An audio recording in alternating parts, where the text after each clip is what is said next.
officially back now. Artscape returning to Channel 13. WJC so proud to once again be bringing you all the art, music, food, and fun. Check out this old video from the night. You have a hard time now, like thinking about spending $1 at the next field for your The Commanders confirmed that the check did not clear, saying there was a bank error. Yesterday, though, the team resolved the issue with Shipley. Do the thing that like it. Okay, that's what that's. The Commanders confirmed that the check did not clear, saying there was a bank error. Yesterday, though, the team resolved the issue with Shipley. Do the thing that like it. Okay, that's what that's small. Because they get a new name, right? Then we'll finish. Thing that like it. Okay, that's what that's small. The issue with Shipley. Do the thing that like it. Okay, that's what that's small. Because they get a new name, right? Then we'll finish.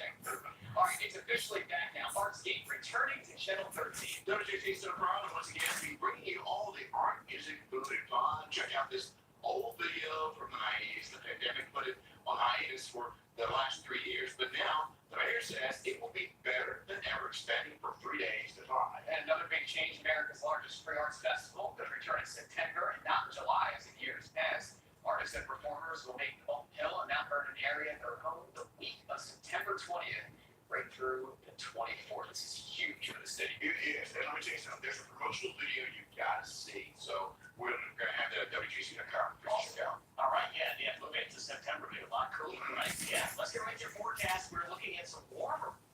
The Commanders confirmed that the check did not clear, saying there was a bank error. Yesterday, though, the team resolved the issue with Shipley. Do the thing that like it. Okay, that's what that's small. Because they get a new name, right? Then we'll put that check. All right, it's officially back now. Artscape returning to Channel 13. WJC so proud to once again be bringing you all the art, music, food, and fun. Check out this old video from the 90s. The pandemic.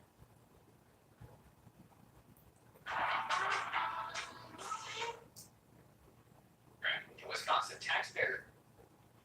Rick. All right, Derek, thank you. The race is on now to replace Britain's Prime Minister. Liz Truss resigned suddenly today. But no, she's only been in office for 6 weeks, and Truss now Britain's shortest serving. To any stage 3 Christian. His mayoral administration, but now she says she's making the next. On Tuesday, Here's a look at where those case numbers stand in our state tonight. More than 750 cases reported in the past 24 hours, with 2 more people dying from COVID-related complications. In the meantime, the number of people being hospitalized and the positivity rate are dropping. today we are learning more tonight about that shooting in the parking lot of an MTA bus station earlier this week. It is a horrible update tonight. Down to the victim is a bus driver and a mother. 40-year-old Elaine Jackson was gunned down in that parking lot along Washington Boulevard on Tuesday. She was later pronounced dead in shock trauma. Condolences, as you can imagine, pouring in from Mayor Scott to Governor Larry Hogan and Jackson's kid. COVID-related complications. In the meantime, the number of people being hospitalized and the positivity rate are dropping. Today we are learning more tonight about that shooting in the parking lot of an MTA bus station earlier this week. It is a horrible update tonight. Down to the victim is a bus driver and a mother. 40-year-old Elaine Jackson was gunned down in that parking lot along Washington Boulevard on Tuesday. She was later pronounced dead in shock trauma. Condolences, as you can imagine, pouring in from Mayor Scott to Governor Larry Hogan and Jackson's killer still on the run tonight, while city and MTA police are investigating. The shooting at the bus depot is one of almost 300 deadly shootings we've seen this year alone in Baltimore City. And with another year of near record numbers of homicides, some are wondering, is Safe Streets actually working? The question was posed during a city oversight hearing earlier this evening. But tonight, WJC is asking the director of the program, Shante Jackson. 50 cases reported in the past 24 hours, with 2 more people dying from COVID-related complications.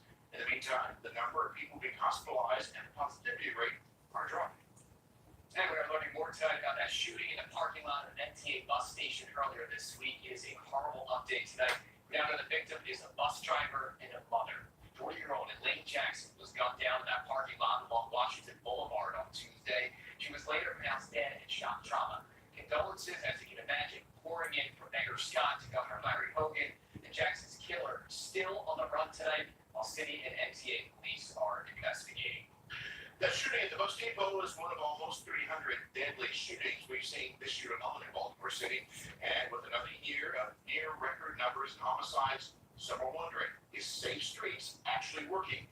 The question was posed during Down in that parking lot along Washington Boulevard on Tuesday. She was later pronounced dead in shock trauma. Condolences, as you can imagine, pouring in from Mayor Scott to Governor Larry Hogan. Jackson's killer still on the run tonight, while city and NTA police are investigating.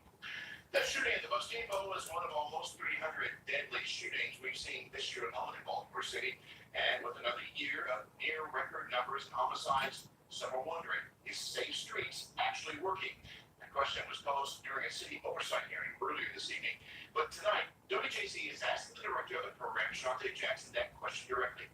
WJC is live. Annie Rose Ramos with another exclusive, holding our city leaders accountable for you tonight. Annie Rose, does Director Jackson believe this program is effective? Well, Vic, the short answer is yes. But she also says she inherited a Safe Streets program that lacked little to no oversight from previous mayoral administrations. But now she says she is making the necessary changes using, and that was the 27 Safe Streets programs passed. Reporting live in Minnie Rosamos for WJZ. Annie Rose, another big sit-down interview. Thank you. Let's turn now to the weather. It's hard to beat a day like today. Shortened up a little bit, making for a beautiful Friday evening. But will Mother Nature treat us well as we close out the work week? And first look, weather meteorologist Derek Beasley. He has the answers for us. Yes. Looks like it's going to be a beautiful day here for tomorrow. Very nice afternoon. Very chilly start to the day, but nice recovery into the afternoon into the low 60s. It's going to be chilly again tonight. You've been outside, you probably already know that. You can see that we do have a frost advisory in effect for Baltimore and other parts of the area, including southern Maryland and up on 95.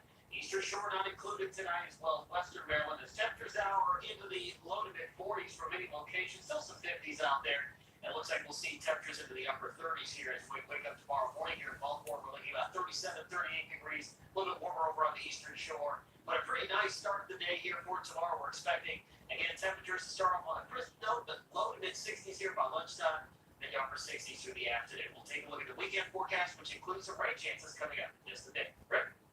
All right, Derek, thank you. The race is on now to replace Britain's Prime Minister. Liz Truss resigned suddenly today. But no, she's only been in office for 6 weeks, and Truss, now Britain's shortest-serving Prime Minister in its history. She did face a political mess in the country's economy, so then turning on campaign promises, the Conservative Party aims to have a successor as early as Monday. The federal criminal trial for Governor Hogan's former chief of staff, Roy McGrath, is being postponed. It was supposed to be this coming Monday, but McGrath pushed for a delay after the government unveiled thousands of pages of new discovery. Prosecutors allege he forged documents to make it appear that Hogan had signed off on a severance payment of more than $230,000. McGrath left his job as CEO of Maryland Environmental Service and took the chief of staff position. He's also accused of submitting timesheets saying he was working when he was really on vacation. The date for the trial has not yet been set. Whenever it does, the governor is expected to testify. And a victory for actor Kevin Spacey tonight. A New York jury found that he is not liable for battery now. Jurors deliberated for about an hour in that civil case and concluded that actor Anthony Rapp didn't prove that Spacey had assaulted him. The judge then dismissed that case. Spacey is still facing other allegations, though, of sexual misconduct, and that does include criminal charges in the UK. And an update tonight on the film Rust. According to Variety magazine, production will now pick back up in January. Tomorrow actually marks 1 year since the film's cinematographer, Alina Hutchins, was shot and killed on set after a gun being used by actor Alec Baldwin fired. Baldwin claims he was not told that gun was loaded, or was told it was not loaded, rather. Earlier this month, it was announced that a settlement had been reached between Hutchins' family, Baldwin, and the film's production company, where filming will take place that has not yet been determined, but it will not be in the original location, which was New Mexico. The accused Michigan school shooter will remain behind bars in an adult facility. Ethan Crumbley appeared in court via Zoom today. The 16-year-old is accused of killing 4 other students at Oxford High School last year and hurting 7 others. His parents are also charged with 4 counts of involuntary manslaughter, accused of giving their son easy access to guns and ignoring signs he was a threat. Teenage Crumbley's next hearing is set for Monday. And an update to a story we first brought you last night at 11 o'clock. Supreme Court Justice Amy Coney Barrett rejecting a challenge now against the Biden administration's student loan forgiveness program. The Wisconsin Taxpayers Group filed that appeal. There are other challenges down the pipeline. Federal District Court judge did reject a separate lawsuit, which was brought on by 6 Republican-led states. People could start seeing that debt wiped down as much as $20,000 per borrower.